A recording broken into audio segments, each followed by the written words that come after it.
welcome everyone. Thank you for being here today and dealing with all the little technical disparities. My name is Allison. I am a manager with Common Sense Conferences, who are the producers of this session. I promise not to talk for too long because I know you are not here to see me. You're here to see our lineup of experts. Just a couple of housekeeping items to go through. Like if you want to go to your housekeeping slide. Sure. Right. So while the webinar format isn't always super conducive to conversation, we do still want to hear from you. So please submit your questions in the Q&A feature throughout the webinar, and we'll keep an eye on it. And towards the end of the session, I promise you we will answer as many as we possibly can get to. Additionally, we are recording the session, so it will be available afterwards. As a reminder, this live webinar is on the topic cybersecurity in a volatile world, navigating the changing threat landscape. So over the next hour, we'll be discussing the increasingly complicated threat landscape and what can and should be done to ensure you maneuver it successfully. Leading this conversation, we have Michael Henry, CTO at CYFIRMA. Mike helms CYFIRMA's technology leadership team, responsible for the company's overall technology and product strategy. He harnesses his deep expertise in the areas of experience-driven transformation, cognitive automation, artificial intelligence, and customer experience to drive continuous innovation across the entire cybersecurity value chain. He has over 25 years of proven experience as a technology practitioner. Mike is also our moderator for today's Fireside chat. So participating in that chat, we have several industry experts aligned. We have Saeed Akhtar, AWS's executive security advisor, who spends most of his time advising public sector leaders and policymakers on matters related to cybersecurity, data privacy, and compliance. Ben Hayworth, acting CTO at Singapore Sports Hub. He's been working in IT leadership roles for the last 2 decades across multiple industry verticals. He specializes in enterprise architecture, strategy, and cybersecurity, and provides pragmatic consultancy in these areas of expertise. Finally, we have Sean Mininger, the channel CISO at Ingram Micro, one of the largest technology distributors globally. Sean has extensive experience working with value-added resellers, helping them carve their niche in the highly competitive cybersecurity domain. Sean works closely with many cybersecurity brands, bringing them to market and helping connect the dots between product value and market needs. Sean is a collaborator, a problem solver, and a highly resilient executive who has helped many organizations build stronger cyber posture so that they're ready to seize growth opportunities. Sean is also a U.S. veteran, and we are especially honored to have him share his experience in military defense as well as cyber defense. So with this level of experience lined up, it's definitely going to be a fantastic conversation. I'm really looking forward to it. As a final point for me, at the end of the webinar after Q&A, as a thank you for joining us, we will be entering each of our live viewers into a random draw to win a $500 Amazon gift card. That's US dollars for anyone who might be joining us from outside of the States. So this will be delivered to you electronically after the session.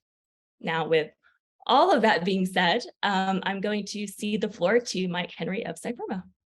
Thanks, Allison, and good afternoon, everyone. So, as Allison said, my name is Michael Henry. I'm the CTO at CYFIRMA, and it's my pleasure to kind of walk you through the next hour as we unpack this very important topic. We're going to have a bit of a format this afternoon. One is going to be, I'm going to provide a bit of an opening perspective just to give a little bit of a foundation for the Fireside chat, and then we're going to break out into the Fireside chat. As was mentioned, please put your comments or questions in the Q&A, and we'll be opening up to sort of questions at the end of the session as well. But if you have any burning questions, please put them in and making sure that we actually get to them during the session as well.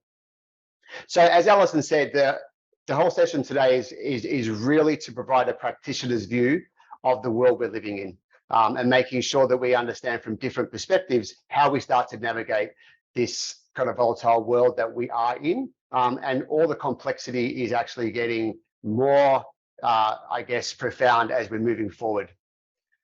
So with that, just a quick couple of sentences on CYFIRMA in case people don't know us. We are a highly innovative cybersecurity company pushing the boundaries of cyber defense, and we help our customers keep ahead of threat actors. We are a global company We are headquartered in Singapore, and we are lucky enough to count the world's Fortune 500 as our customers. We also work with a lot of managed service providers and system integrators and a lot of technology partners as we really try and push threat intelligence and the value of it throughout the globe. So just a quick couple of minutes on cybersecurity in a volatile world. I want to provide some perspectives that we have at CYFIRMA, not necessarily just from our thoughts and our products, but from our customer experience as well. So a lot of the case studies and a lot of thoughts that we're going to go through in the next 10, 15 minutes is what we've done in the last year or so to help our clients navigate change and to keep up with the constantly changing threat landscape that is approaching us. So just to, I guess, just kind of level set, we know we're living in a complex world.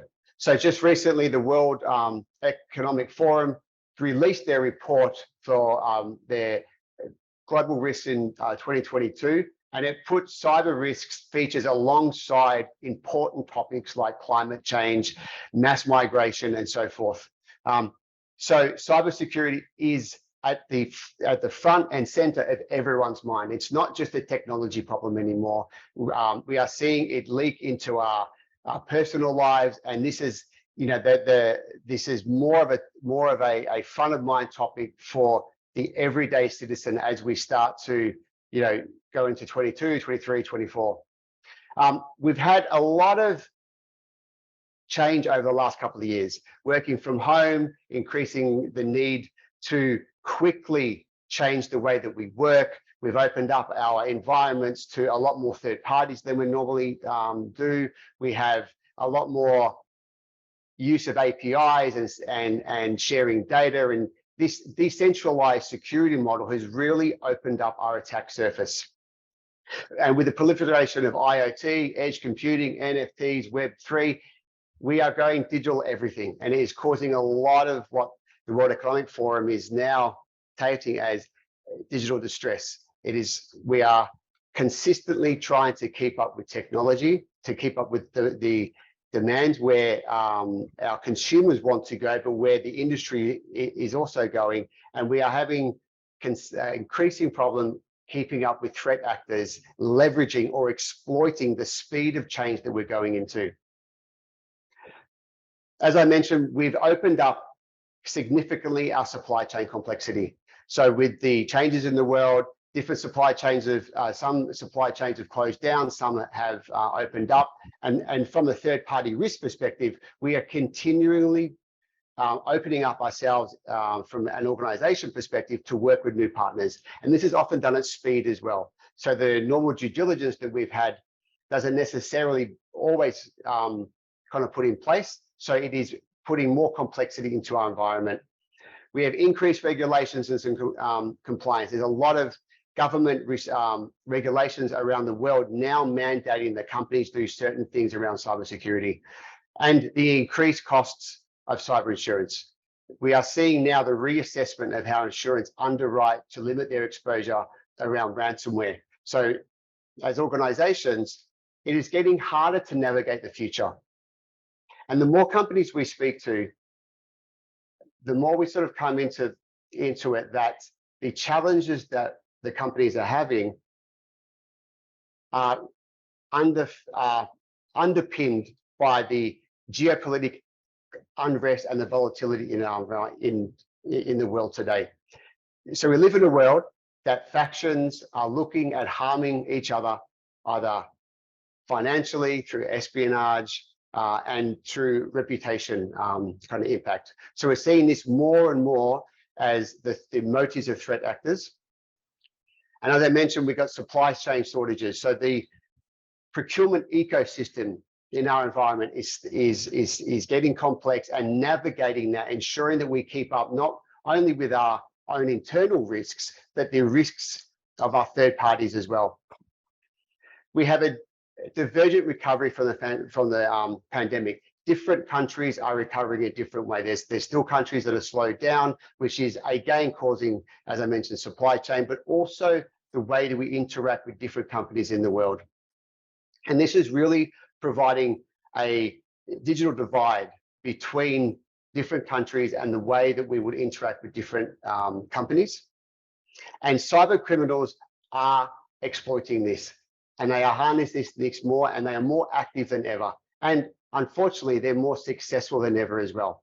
And we are quickly seeing a crossover from the traditional enterprise IT exposure into our OT environment because we have now the proliferation of IoT sensors, and again, kind of widening our attack surface. So what can we do? And how do we respond? The business that we work with is really starting to understand it's not just about doing the same things. It's about doing something differently. And it's about stopping playing the game of the cyber criminals, which is the catch-up game. We need to change the game completely and move from reactive to proactive, and really move from a traditional mindset to reframe our approach to risk management and cybersecurity.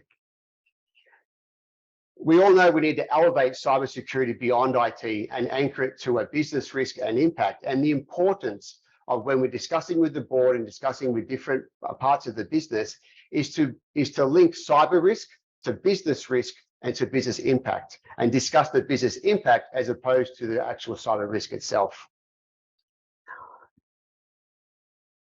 So more and more companies are moving to an outside-in view of their environment. And this really provides the ability to see your environment from the outside in, from a hacker's view. So traditionally, we look for our internal systems, we're firewalls, we're kind of closed internally, and we have a good understanding of what's in our environment inside our firewall. But from the hacker side, or the external view, our threat landscape is continuously changing with the pace of transformation, with the pace of innovation. We're opening up to different suppliers, we're opening up to different data sharing, and our threat landscape is continuously changing. And we need to start to look at risks holistically. So what we've seen is threat actors put a number of threats and risk and vulnerabilities together as an aggregated impact in an environment to try and get in it. So things like, there's been a vulnerability on a website linked with a credential on the dark web, linked with a vulnerability in a process, and all these three come together to provide the entryway in. And if you look at these risks individually, they may not rate that high, but collectively, and the aggregated impact is that they are being exploited by threat actors to get inside your organization. And we're really starting to see businesses consider scenarios never thought possible. Because traditionally, when we did a lot of risk management and a lot of traditional bow ties and so forth, we were continuously thinking about the same scenarios or the same types of risks inside our environment. And what we've quickly seen is that there's a lot of scenarios that have unfolded over the last couple of years that we would never have thought possible. We go back to the not Petra virus. Before that, we would never have thought that a supply chain or a third-party risk could filter into our environment as significantly as that did. And as we move forward into the 2021, 22, 23, there are more and more scenarios coming into play that threat actors are putting together that we need to start thinking differently about. So there are different frameworks and approaches that we can go through, and I'm going to discuss some today around the scenario planning framework and a risk modeling framework that we've worked with our clients to help them through this navigating the unknown. So I just want to quickly unpack the modern scenario planning. So scenario planning is about looking at the past, the present, and the future to influence and to identify signals and influence what we do now in order to prepare for the future. So it's not about predicting the future and saying, okay, this is going to happen. It's about having an open mind and really trying to determine what are the types of things that could happen in the world, in our environment, in our business that we need to plan for. So if they do eventuate, that we have the muscle memory and that we have the ability to be agile around it. And it's really about looking at the past in terms of what we know, the present, what we think we know about our environment and the world, and the future, and identifying and acknowledging it's what we know we don't know. And from the past perspectives, we look at case studies, we look at global learnings, internal reports from your environment, and understand the influences and learnings from those. So we've had a lot of cyber attacks over the last couple of years, and unpacking those from an analysis perspective and understanding those key entry points and putting that into a foundation of how we move forward. Our present, our CMDV, our patch management, vulnerability management programs, our projects, if we're putting transformation out there, if we're pushing boundaries in terms of our business model and integrating technology into our business model, operationals, current risk assessments, and so forth. But the future side of it is about intelligence-driven scenario planning and risk modeling. It's about kind of unconstrained thinking about how the future may unfold, but driven by intelligence and driven by an understanding of your environment, how it looks externally, and how threat actors could be seeing your environment in order for you to try and put the kind of remedies in place to stay ahead of them.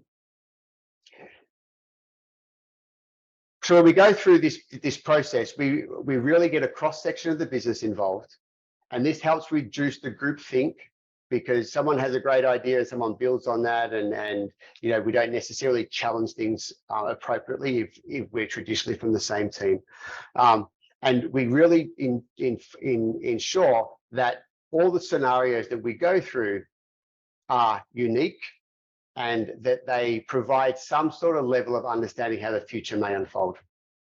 So let's look at the framework a little bit more.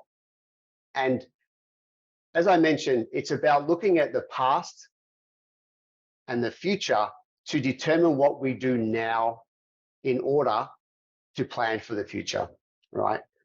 So as I mentioned, use past learnings to build the awareness and have the baseline. And this is the key learnings from global influences and business alignment, where your strategy is, what you're using technology for in your business models, and then looking at the future in terms of the intelligent-driven scenarios and your risk modeling. And this is a cycle. So we go through different stages of these. We look at one scenario, we unpack it, we put the intelligences over it, and then we go through the next scenario. A kind of rule of thumb, if you have between 3 to 5 scenarios that you can start to drill down on and then start to plan for, that's a good number to start with. But more importantly, during the scenario planning, and if you're using the intelligence properly, you'll start to see some low-hanging fruit that you can fix in your environment immediately. And this is where this tactical action comes into place. And then that tactical action, what you've implemented, goes into the new baseline, which feeds into your cycle of your intelligence-driven scenarios. And it's really about using the future to define the actions for today and ensuring we understand what we need to do in our environment to cater for any of these scenarios that we feel are relevant to our business and how they would impact them. So in terms of using these and looking through the sort of, I guess, the outside in view and the hacker's lens, as we look at the contrasting alternatives that we have in our scenarios, the outside in view really enables you to see your organization the way the threat actor does. And we focus on 3 key things at the start: our attack surface, or our external attack surface, our vulnerabilities, our digital exposure, and what actors or what adversaries are actually looking at us. And it really helps us to understand the who, the why, the what, how, and when a potential attack may occur in order for us to plan appropriately and put those mitigation plans in place. So in terms of connecting the dots, and as we go through from the high level down to the scenario planning, this is generally how we take our customers through the process. So we start with that, with the threat intelligence. We use the threat intelligence tool to understand what their attack methods are, vulnerabilities, attack surfaces, etc. Then we start to do modeling, and we break it out to understand if we have this particular issue or this particular vulnerability in our environment. Is there a threat actor looking at that vulnerability? And is there any linkages to any other campaigns that may happen? And then once we get the modeling, we can start to use this intelligence, use the modeling to go into the scenario planning. And we're really looking at putting in a position of how the future may unfold with the intelligence we have. So it's about a flow of a scenario into what could happen, and then go all the way over to the impact to the business that if that scenario was to unfold. So let's have a look at this in action. So scenario one, and these are adapted from kind of real life scenarios that we've worked with clients with. So scenario one, we have some threat intelligence that there are threat actors globally looking at certain vulnerabilities to exploit. Now, as we know, threat actors don't necessarily always exploit the high risk vulnerabilities that we always patch. They often look for the lower risk ratings that we may not get to straight away, or we may not get to at all, and they start to plan their exploits around these.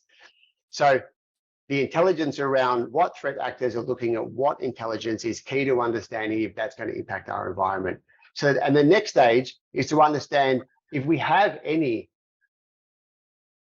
assets or external facing footprint that are exposed to these vulnerabilities. And again, these come through the intelligence process that we go through. And the important thing is to map the business impact of these particular assets being exposed by this scenario. And it's really mapping that cyber risk to business risk to the business impact, because as we start to discuss with the board and we discuss with the management teams to get people, resources such as people and finances to mitigate things, it's very important, obviously, to put why it's important in terms of the business impact. Now let's unpack the next one a little bit more. So this starts with, from our threat intelligence process, we've identified that we have leak credentials on the dark web. There are multiple domain impersonations. We have some OT controller vulnerability, a non-IT mail server that we've got. And all these have been attributed to threat actors. So the scenario plays out that potentially with this information, that a threat actor could purchase credentials on the dark web. They could use open source intelligence, social engineering to get inside our organization by going through a process that maybe is not as robust as it should be, or tricking someone to click on their MFA, for example.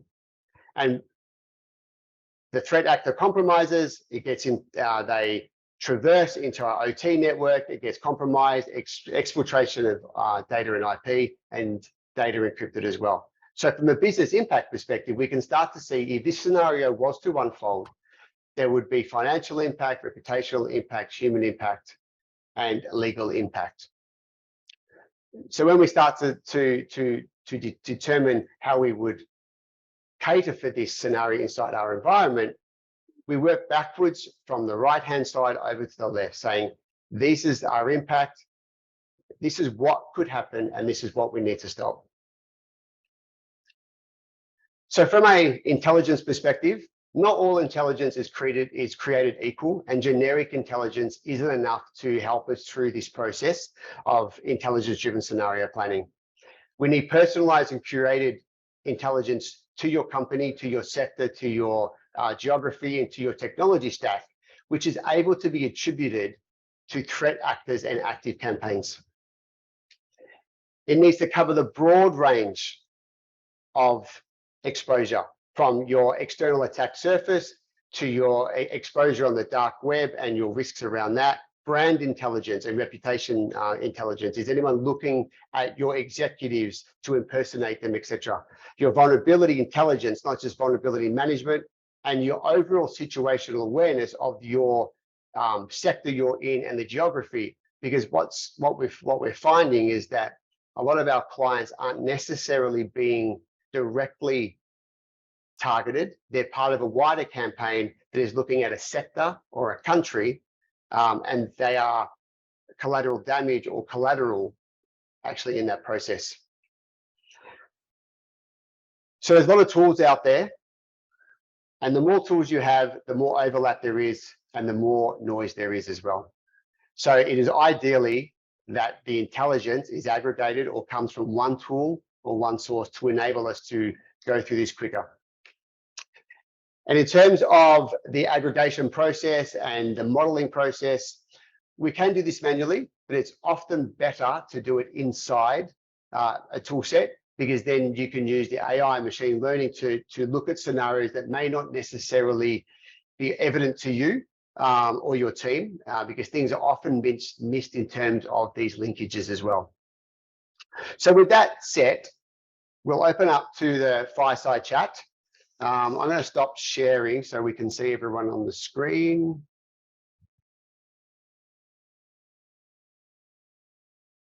Okay, firstly, welcome everyone to the Fireside chat. Now, Sahid, I might start with you. Now, we were talking earlier about OT security and the fact that there's a lot of crossover now from the enterprise IT risk over to the OT risks. And there is reports from the CISA that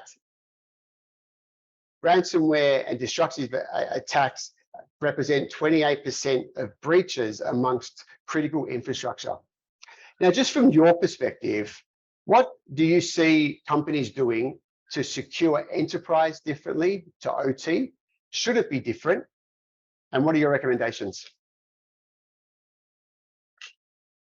Yeah, thanks, Henry. Let me know if you can hear me clearly, first of all. So far, so good, yeah. Okay, so it is, first I'll briefly touch upon some unique dynamics of OT or IoT environment, just to give the folks an idea about what the key differences are built upon, right? So the devices in OT or Internet of Things are constrained devices. They are not secured by default. The scale of the use is enormous, as we can imagine. That's causing the patching issues, right?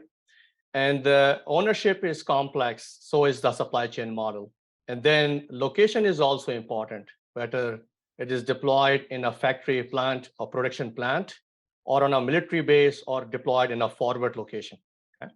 So in today's world of connected and converged networks and systems, the changes that we make has impact and scale in real world scenarios. So in addition to protecting your data, you're also protecting the decisions to be made based on that data. So we're not just talking about a traditional enterprise IT, but think about manufacturing, monitoring, and control processes for jet and wind turbines, water and critical infrastructure, ships, radars, airplanes deployed in forward locations. So all these things are not just expensive, but most importantly, people's lives can be at risk if they behave improperly, right? Now, on the other hand, though IT threat landscape is not any lesser, IT technologies are a bit matured now, and IT experts have all their skill sets, the tools, and the procedures to improve the security posture around their global deployments. Now, generally speaking, if IT fails to detect the threat in advance at the right time, and consequently fails to defend the information, the response usually takes the form of a penalty or a class action lawsuit, or maybe a hand-in-hand email, maybe some bad press, some reputation damage, or in worst case scenarios, the revocation of your compliance status, right? So for the most part, all these issues have economic consequences. Now, imagine if OT or IoT fails to detect the threat in advance at the right time, and as a result, a sensor fails to send the alert for river flood or for tsunami or for natural disaster, or if fraudulent data about situational awareness is being fed from the field, from the battlefield, right? So the consequences of impact and the cascading effect is much higher in OT and IoT as compared to IT. Now, one thing that I like to mention here, the growing trend of IT and OT convergence has created a mix of technologies that were designed to operate in hostile network environments. And now they have to coexist with the others that are not. So that's the challenge we are dealing with at this point of time. Great, thanks, Zahid. I think you made some really great points there. Hey, Ben, just to bring you in the conversation. So I know your background, you've done a lot of work in the kind of OT environment as well. What do you see happening over the last couple of years in terms of, trying to get ahead of the threat actors getting into the OT environment? And what are you seeing organizations doing to secure it? Yeah, look, I think Zahid touched on a lot of good points there, and you mentioned NotPetya in passing when you did your introduction. If you look at that, that was about 5 years ago that happened, and a couple of companies that were hit by that, their enterprise IT might have been taken out, but there were a lot of companies where their OT was just not affected because it was air-gapped, because it was separate. And I think we've seen in that short period of time that technology has changed quite significantly. So we're now seeing a lot of more interconnectivity between enterprise IT, and that convergence is starting to happen. Traditionally, if you're looking at manufacturing companies which are maybe 30, 40 years old, they're probably going to have some equipment in there which is around about that age as well. These are huge machines which are, they're huge capital investments that you're not going to replace at the same level as the life cycle of the IT environment. And so you end up with this sort of hybrid legacy where you've got some newer technologies coming in and you've got some older technologies still in place. And I think that in itself is causing a big risk to these organizations because they're starting to introduce the Industry 4.0 solutions, the internet connectivity, and more of the flow of data and intelligence between the IT and the OT layers. So looking at the outside in view, as you were talking about, understanding what threats are out there really helps. I think one of the challenges in an OT environment is patching, keeping things up to date, because any kind of risk of change to an environment where production is key and always on is necessary is a difficult one for those particular equipment environments. And so you start to think more about what are the threats that are coming at me and how can we manage our environment based on those threats and the information that we're seeing from the outside. And that's certainly a big help to those companies. Great, thanks, Ben. Hey, Sean, interested to get your perspective on this. So obviously from your enterprise experience, you work with a lot of customers, but kind of bringing your kind of military background into place in this one as well, around security and OT and this crossover. Are you seeing any trends that we're sort of seeing that you saw early in your career that are unfolding into the modern era with the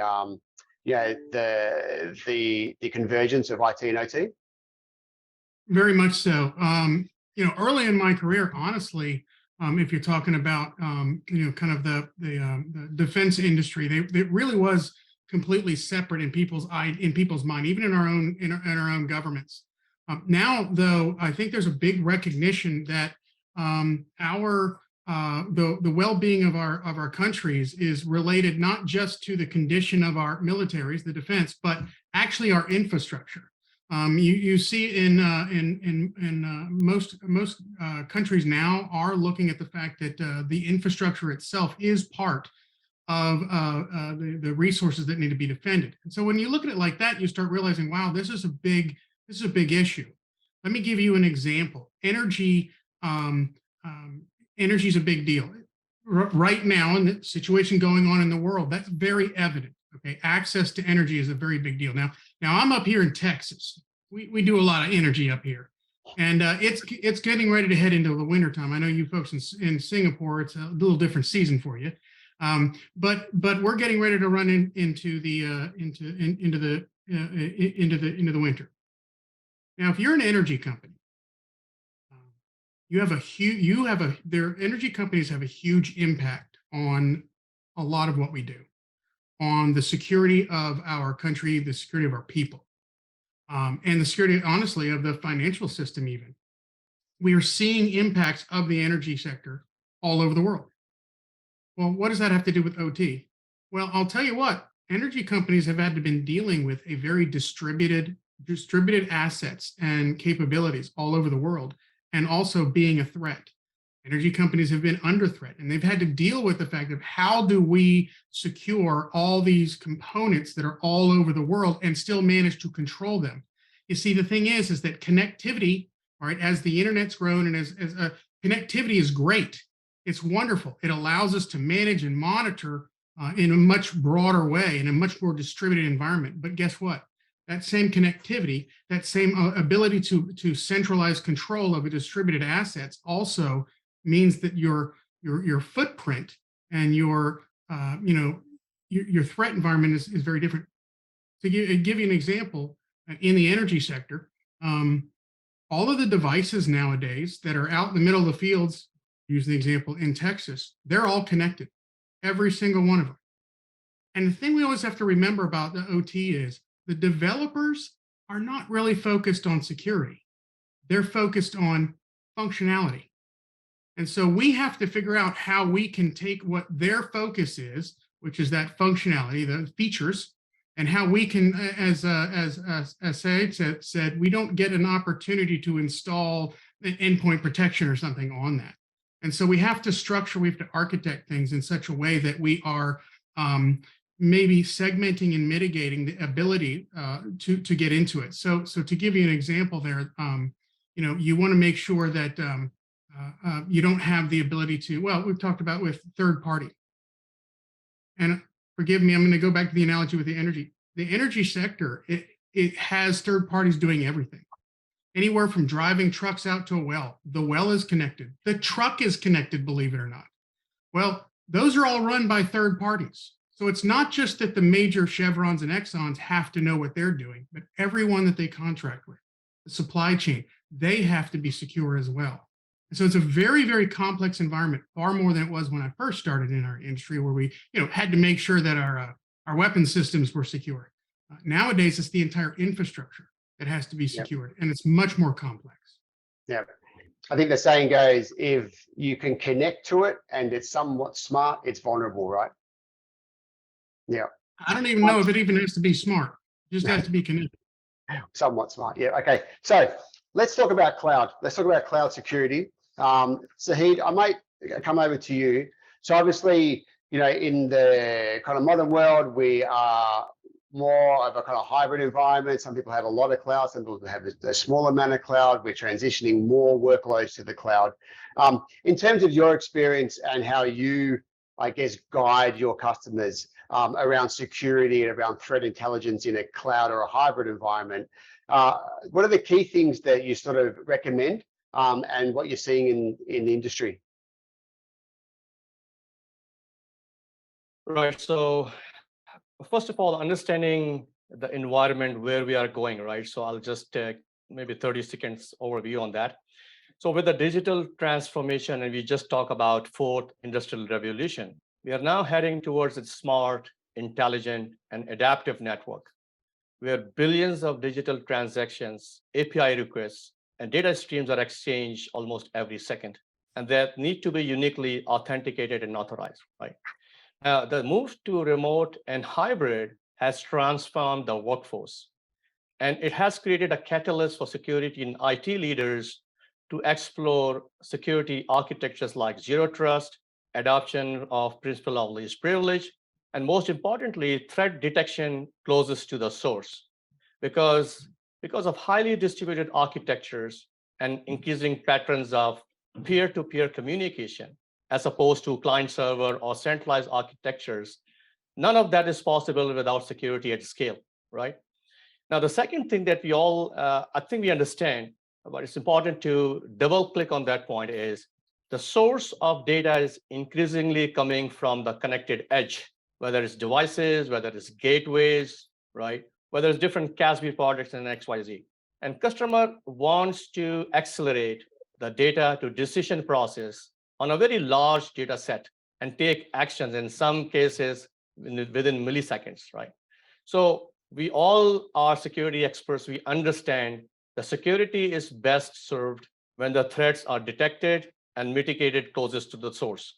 Now, talking about the cloud, right? We know that cloud, we talk about cloud security in the cloud, security of the cloud, but customers are really getting conscious and they have more requirements in terms of how they can process more data, they can build intelligence, they can bring connectivity, security, and intelligence at the edge of their network, at the edge of their data centers and cloud junction, which is what we call hybrid edge, right? So with the help of AWS native services and our partners, what we are able to do and helping our customers is to filter the noise at the edge, aggregate the data, and take actions locally in a real-time or near real-time scenarios. We're also helping our customers perform machine learning inference so they can locally detect the anomalies, they can send the alerts, and they can respond to the threats in near real time. So these are the challenges and these are the things that we are doing. We have moved, we have evolved from our reactive to preventative to predictive, and now we are talking about prescriptive guidance. And we all know what these are. I mean, I don't want to go in details, but this is where we're really heading in terms of how cloud can be secured in and off the cloud. Great, thanks, Zahid. So Ben, just a quick one, just in because you're more of the sort of end customer practitioner type of a view, right? Obviously cloud vendors put a lot of, security, a lot of resources and time and so forth into securing the cloud. Do you feel that, over your career and the businesses you work with, how do they benefit from this, this model? Yeah, look, for sure, businesses benefit from the huge budgets which companies like AWS are spending on security. There used to be a time if you were dealing with a third-party vendor and they had a hosted solution, you'd go and visit their data center, right, just to get a feel for it, get an understanding of how secure it was and what their practices were. I wouldn't go and visit AWS's data center; they wouldn't let me in either, which sort of gives you a level of confidence. I think what we have to remember about the cloud security, though, is that it's a shared responsibility.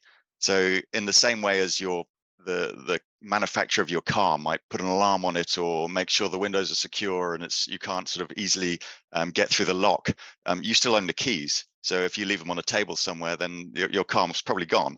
And it's the same with cloud. We have to recognize that as an organization, as a consumer of cloud services, we have that shared responsibility on security. And the more integration we have between these cloud services, the more data we're sharing, the more that vulnerability footprint increases. And we need to look at the whole ecosystem more holistically and understand where the risks are and where the threats are coming from. So yes, look, it's great that the cloud vendors are pushing security boundaries in those directions, but we can't take away the responsibility that we have as an end user and a consumer of that. Great, Ben. That's a great point. That shared partnership to ensure, and we often think when we outsource to the cloud, we outsource everything, right? And we don't outsource all our security and all that type of commitment that we need to do. Great. Hey, Sean, I want to change tacks a little bit here and talk about prioritization and talk about how you're helping and advising organizations around this, because obviously there is so much to do, and security teams are under immense pressure with their budgets. They're under immense time pressure. So what are the key things that you're seeing with your customers and maybe recommending to them to help prioritize and focus on what needs to happen? That's a good question. So I actually often say that I believe right now the biggest threat in our industry is actually not the latest zero-day attack or ransomware. It's actually lack of expertise. It's a big problem. The issues that we're dealing with are only getting more complex and broader, and so the expertise to combat that it's scary. I oftentimes talk to customers, and how many businesses are one breach away from bankruptcy, and discussions like that. And so you're right. We have to kind of prioritize. We have to evaluate where they currently are, assess where they currently are, and then prioritize. One of the things I actually liked what you showed there, Michael, was when you had the slide where you started about the cyber risk, the business risk, and then you ended up with the business impact, and that's actually a really good way to start. One of the things that I like to do is I know this sounds weird, I like to listen to what keeps the CFO awake at night, because the thing is they're acutely aware of the business risk.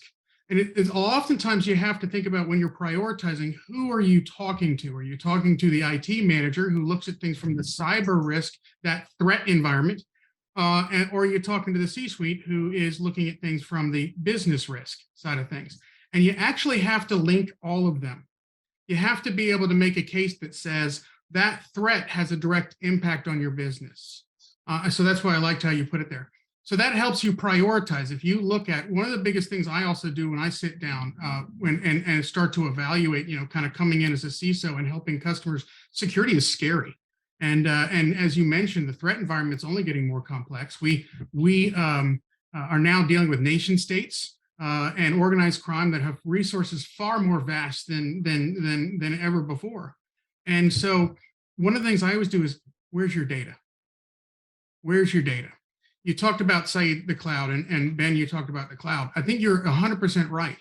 I ask, where's your data? Well, you think about that. Well, I have data on my own data center. I have data in the cloud.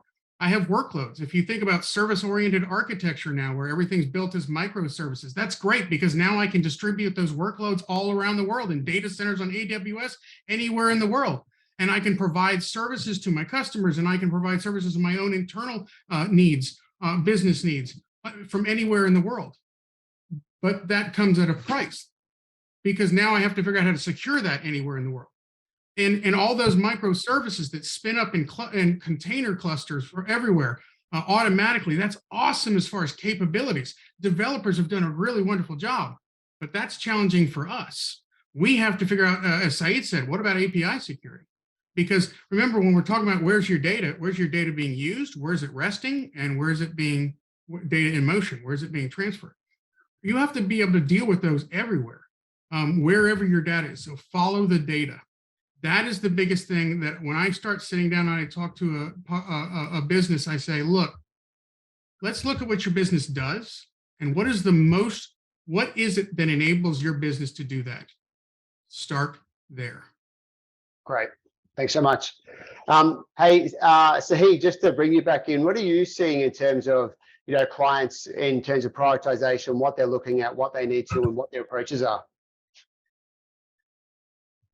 So to add to what Sean mentioned, I think that's pretty spot on. So there's a lot of prediction about how many billions of devices out there and the projected growth of the connected devices in the next 5-10 years, right? The way I look at this is everything that could possibly be connected will become connected.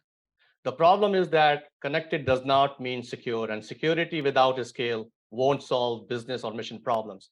Now, one of the biggest concern, and I can help you how we can prioritize and initiate different things regarding that, is I often hear from customers' leaders how quickly and efficiently we can offload the undifferentiated task of managing security with all the complexities of technology advancement, because they need to focus on strategic initiatives so they can provide value to their customers, their partners, and they can collaborate better with their other businesses and agencies, right?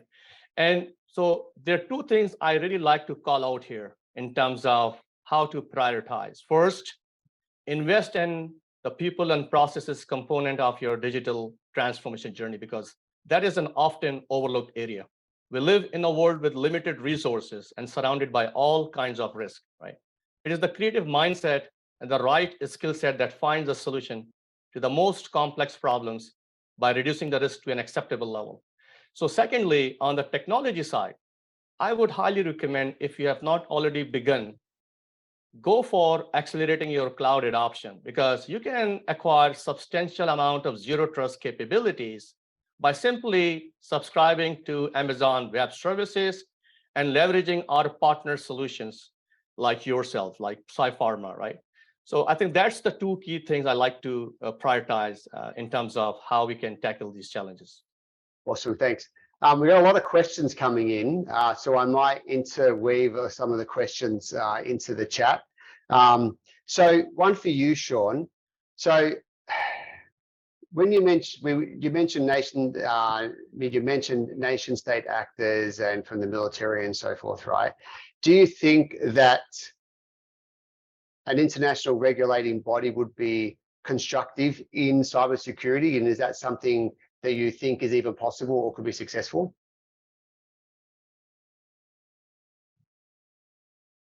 I have to be careful here. The reality of the matter is the world is adversarial right now. And you are seeing some lines being drawn. Now, those of us who have kind of been in this field for a long time know that it's been this way it's actually been, there's been a kind of a war under the hood for a long time, at least in cybersecurity. It's been bubbling up a lot more and it's becoming a lot more frightening. But as far as a global regulatory, I think that what's going to happen is what's already starting to happen, which is there's better communication. You are starting to have where the topic's being talked about. And you're starting to share information. Some of the Western countries actually have done a good job of coming together and starting to share some of their intelligence, and that's good. I don't think that you're going to have a situation where you're going to have, say, for instance, a world organization that really openly shares threat information across the board, and because quite frankly, you have a lot of different nations that have very different needs and requirements. They have different national interests, and once again, those are adversarial. Yeah. So is it possible? But I do think there is a lot we can do, and the thing that we're heading that way. I think that the cooperation and the interesting thing is one of the best things is it doesn't have to be a government organization. One of the things we're starting to see is a lot more partnership between government and the private sector working together. That's really been something that's happened much more broadly. Right. A recognition, as I said earlier, that infrastructure is part of our national security. So we need to work with the various private sector that's part of that infrastructure. Great, thanks, Sean. I want to get through a few more questions. One, Ben, one for you. In your experience, from the practitioner's lens, what percentage of an IT budget should be spent on security? And has that changed over the last year or so as the volatility in the world has started to sort of unfold? Look, that would be awesome, wouldn't it? If there was a number we could just say, yes, if you spend 20% of your budget, then you'll be fine. I was waiting to see how you were going to answer this because I wanted to know that answer. Yeah, I think everybody wants to know that one. I think it's, with IT spend, it's more about, like with any spend for a company, you need to show a business case, you need to show a return on investment. And with security, that return tends to be either compliance with regulation or reduction in risk.